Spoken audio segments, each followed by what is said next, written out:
welcome to Agile Clips, where we break down Agile into manageable pieces. In this show, we discuss sizing features and stories. In addition to covering how sizing is different in Agile compared to Waterfall, we discuss proven techniques to do sizing efficiently and to ensure that team members have a common understanding of the scope and work to be done.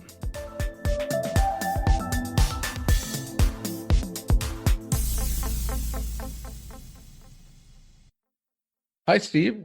Long time. Hi, Santosh.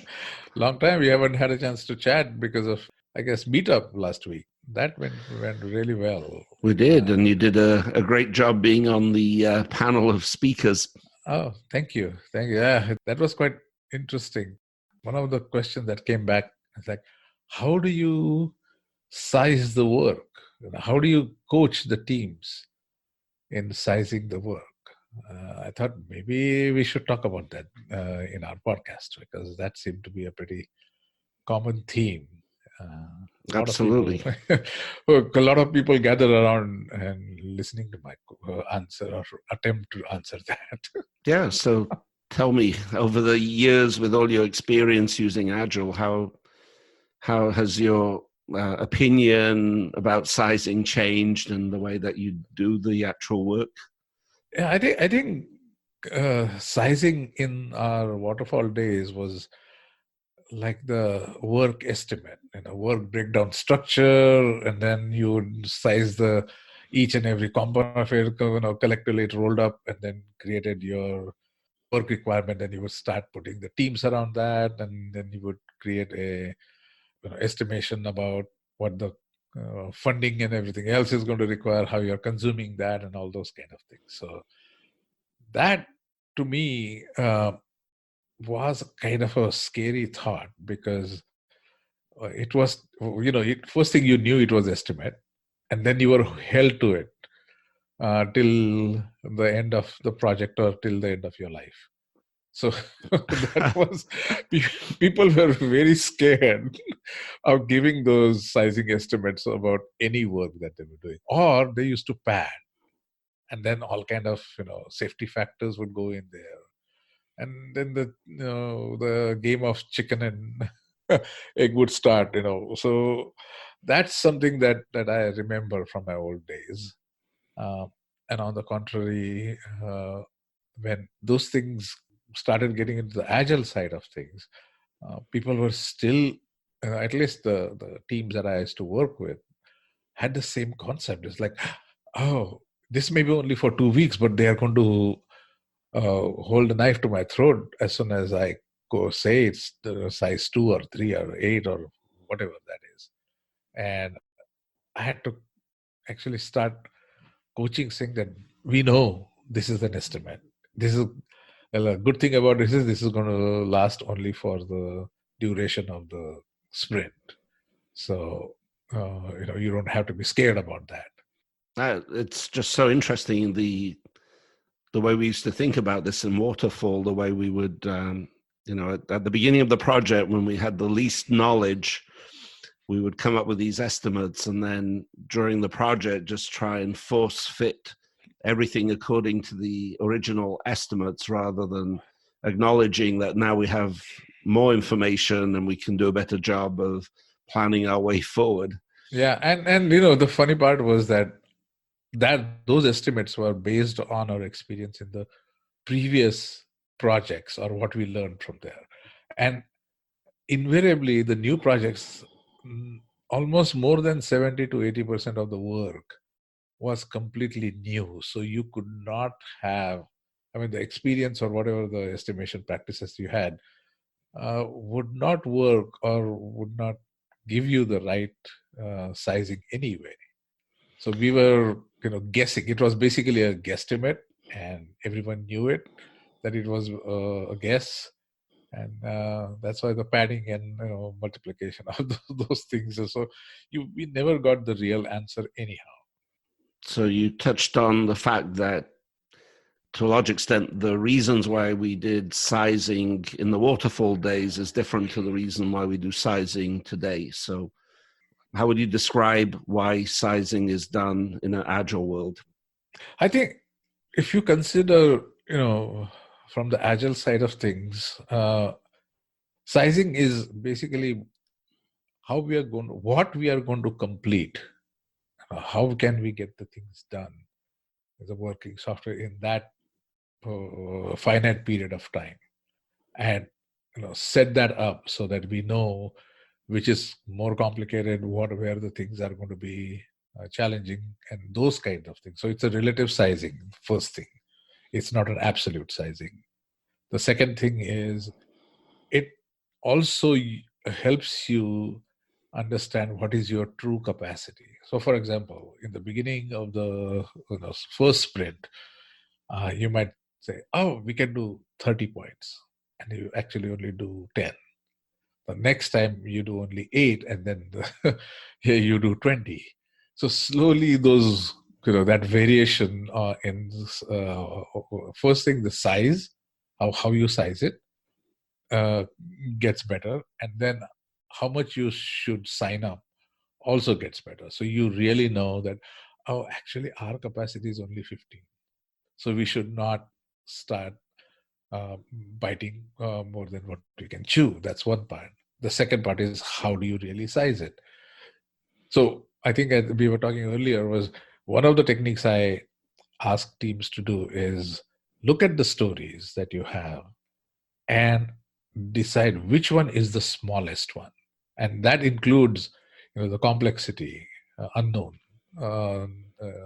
hours that are going to be needed, all different things that will consider this is the smallest of all, and make that as a size one story. And now start looking at the other stories, compare them against this size one, and then you can use Fibonacci or whatever the scale you want to use to size those stories. Now automatically the sizing becomes a lot more clearer and consistent, because as they say, the absolute sizing is always very difficult, because it's an estimation, but people can compare things against each other much more easily. And that's what the idea is the relative sizing, and then get that number to it. And I think you had mentioned, in Agile, there is no mention about story points anywhere. Right. In the Scrum Guide, it basically does not talk about story points. It just talks about figuring out capacity that the team can take on. Right. But points is something that was developed later on. And I think it's exactly because trying to figure out every task and the number of hours that you would spend is just been proven over the years not to work reliably. So the idea was, how can we encapsulate in some proxy the experience that we've had, where various factors come in. There's an element of risk as well as just the work that needs to be done. So, for example, if it's something you've never done before, you might assign more points to it. Just in a way, I guess it is a buffer, but it's allowing for the fact that there are some unknowns. Right. It might be something that's very well known, but it's going to take a lot of time to do it because it's just a slow and repetitive piece of work that needs to be done. So that also factors into points. So there's all these different elements, and then you end up with this proxy, which historically and statistically you can refer to and say, yes, if I compare this work with something I've done before, regardless of the reason, I know this was in the ballpark of so many points. Right. So you mentioned the relative to the most simple thing you can do, and that's a really good technique when you're starting with a new team or a new project. But as you gain more experience over a number of sprints, you can also just refer to work that was done in a previous sprint and say, well, this story feels like it's approximately the same as that one, and therefore we'll use the same. Yeah, interesting that you said that, because size one story, as the team matures, can become bigger down the road, because initially they were saying, oh, this is a size one, but their skill set gets improved, their estimation techniques get improved. So size one could be only 0.5 in the subsequent sprints.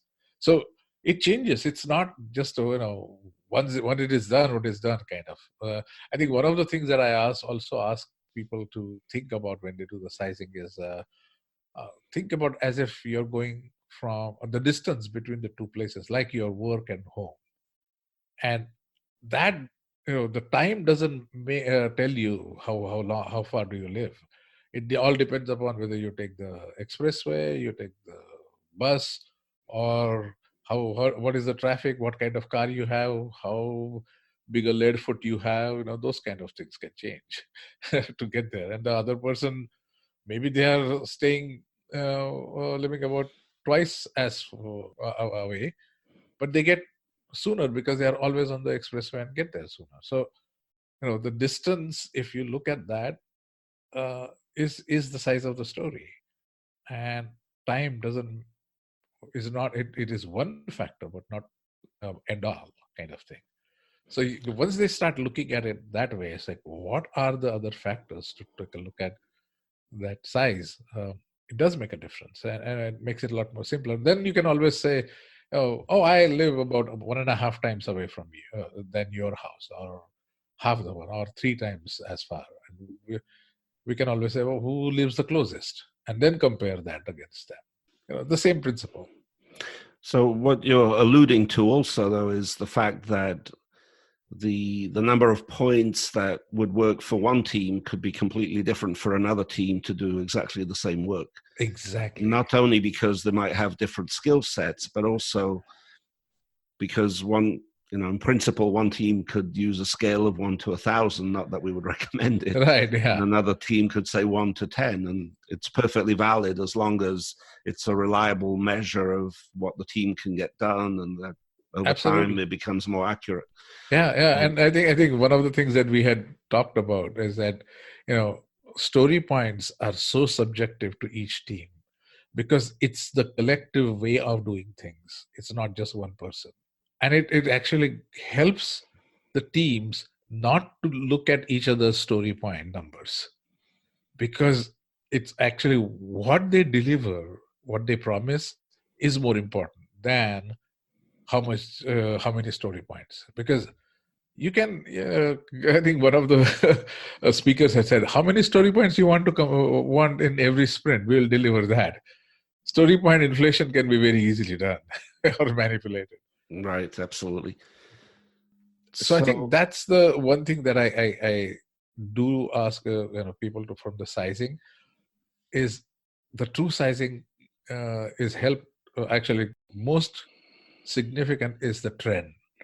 As from one sprint to the next, what number of story points are you able to deliver? And that trend is more important than absolute value.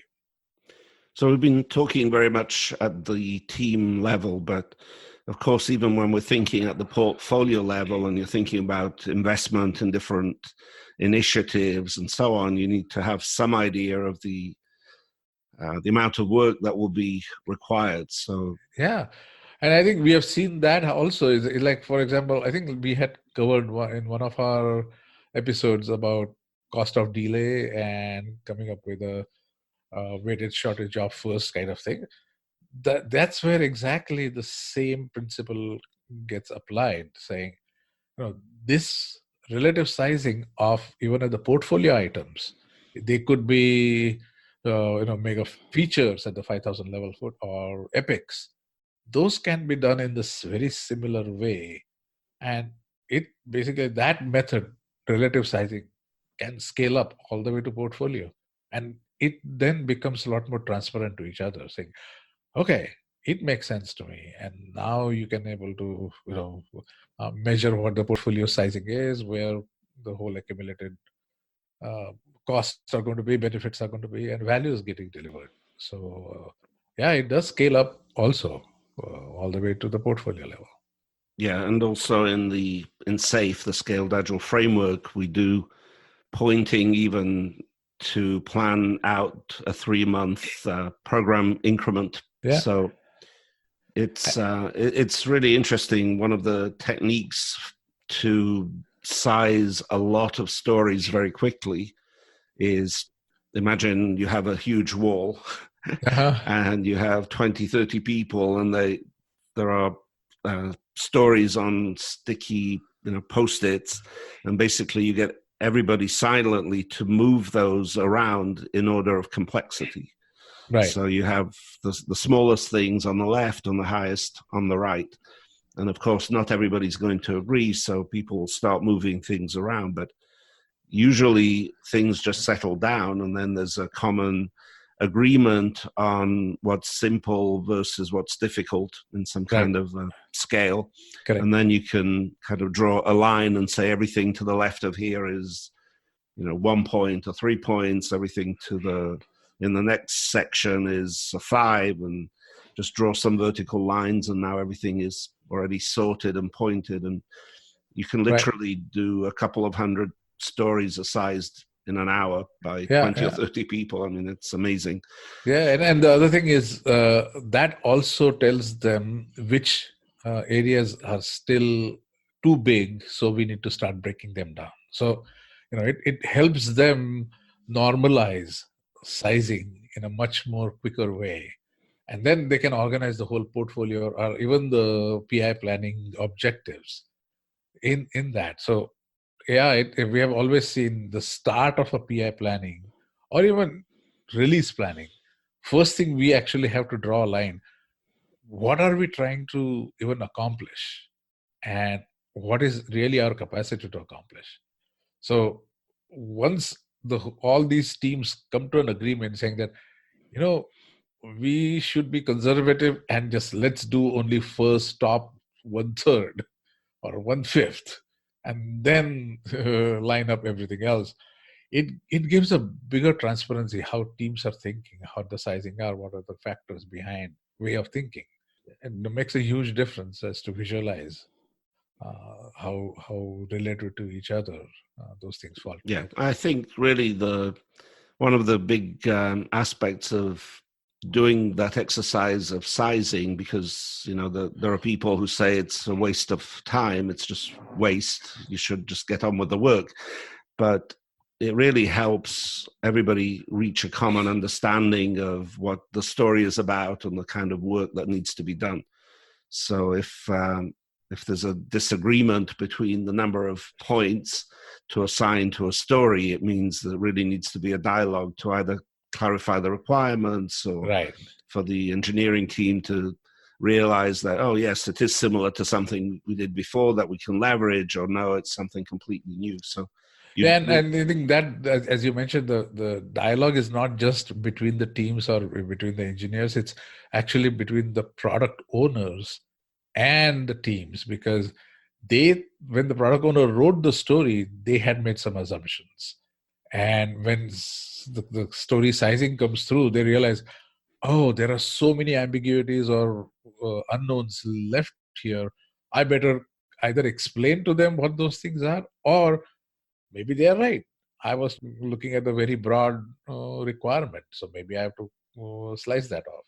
So it does help them visualize as to what will it take to get anything done, and what technically we used to call it as they know now how the sausage is made.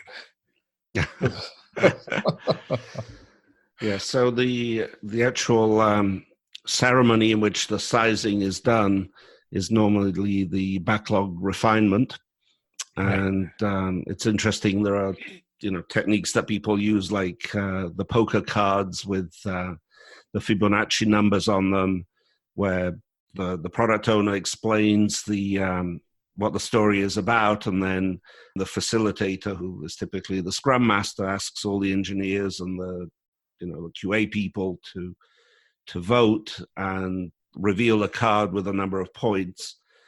The idea is that if you ask people who have the lowest number of points and people with the highest numbers to kind of duke it out and figure out why there's a difference, and that's the way we really get everybody to get that shared understanding. Right. And what I've seen is in that particular exercise, that method of doing it, a lot of people who are in the middle all of a sudden, oh, I didn't think about it. So it's actually brings out the things that people had not considered when they were doing that sizing. And then you can see the collaboration happening right there, saying, oh, okay, I would like to change my number, upward or downward, whatever that is, based on the two ends as to why it is so simple and why it is so complex. And that dialogue is so useful. And once that is done, then there is hardly any ambiguity left. And well, I've seen in the beginning of the planning, or even the iteration, the sprint planning, uh, the fist of five is all over the place, and by the time sprint planning is, or the planning session is complete, fist of five is almost three, or well, almost four or five. Is that cohesiveness? People feel confident about what they want to deliver, and what they the sizing that they have committed, or at least agreed to, makes a So difference, gives them a confidence about that. yeah, so just in case listeners are not familiar with the idea of the fist of five, the idea is that you have a show of hands regarding, are you in agreement with the amount of work that can be done during the sprint? And if you are completely committed and believe it's doable, you show five fingers. What we always ask them is, if it's three, is almost like a no. 4 or 5 across the team is a go. Otherwise, we need to, if anybody has 3, we need to resolve the why that is 3, and what is the I guess hesitation in their mind to go. What will it take to go to 4 or 5? Yep. The art of being a good facilitator in these events is to not let people get completely hung up on the number of points. So, for example, I would always say, if someone, there was a difference between a 3 and a 5, I would just say, let's take the 5, but not spend a lot of time arguing between the 3 and the 5, because it just needs to be good enough. It doesn't have to be right. size. It's the estimation, not the accuracy. Yes. And the other thing is, I always ask them, so if you're in any doubt, go conservative. Because if suppose you thought it was more and then it got done sooner, you can always pull another story. There is nothing stopping you. But if you go the other direction and it explodes, now, I mean, that will also happen. But it's better to be conservative than too optimistic. Which is also why, in the backlog, you should always have things with points that are prioritized, but about at least 1.5 sprints worth of work should already be pointed. So you know what you can pull in. Exactly. We have proven that size does matter, huh? Yes. A lot of people were asking these questions. Yeah, and it's something that people have to deal with on a weekly or bi-weekly basis. So, absolutely. Yeah. Absolutely. And as usual, there'll be a link to a feedback form in the podcast notes. We would love to hear your feedback. If you'd like us to drill down into any of these topics in more detail, or for that matter, any other topics you would like us to talk about. Yeah, and also I want to let our listeners know, we just crossed our 1,000th downloads of our podcasts. So yay, that's very exciting. I'm quite excited about the support the listeners have shown, and onwards and upwards. Very good. All right, thank you. Thanks, everyone. Okay, bye-bye. Bye.